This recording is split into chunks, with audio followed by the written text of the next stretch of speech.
À Jérusalem ou Tel Aviv, les journaux titrent sur la coalition arrachée in extremis par Benjamin Netanyahou hier soir. Mais elle est fragile et déjà contestée, car c'est avec le parti nationaliste religieux Foyer Juif de Naftali Bennett que le Premier ministre sortant a réussi à s'entendre juste avant l'échéance fixée à minuit pour former une majorité minimale de 61 sièges sur les 120 de la Knesset. Deux hommes qui, de surcroît, se détestent cordialement. Le 17 mars, Netanyahou gagnait les législatives de justesse devant l'union sioniste d'Isaac Herzog. 40 jours de tractation auront été nécessaires pour cette alliance très à droite dont le ton était donné pendant la campagne alors qu'il était interrogé par ce journaliste sur un État palestinien. Il y aura une initiative internationale pour un retour aux frontières de 67 et la division de Jérusalem. C'est un fait, disait-il alors.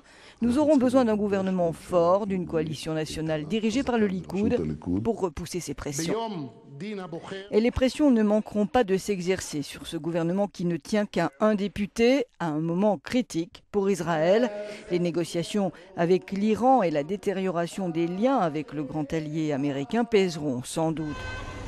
Peu d'espoir avec ce cabinet de voir avancer le processus de paix. Les Palestiniens n'ont pas attendu pour faire entendre leurs inquiétudes. C'est un gouvernement de droite qui croit en la colonisation, qui rejette la solution à deux États et poursuit une paralysie politique à long terme, dit ici le porte-parole de la présidence. Cela se répercutera sur la région, deviendra dangereux non seulement pour la question palestinienne, mais pour toute l'atmosphère politique dans la région.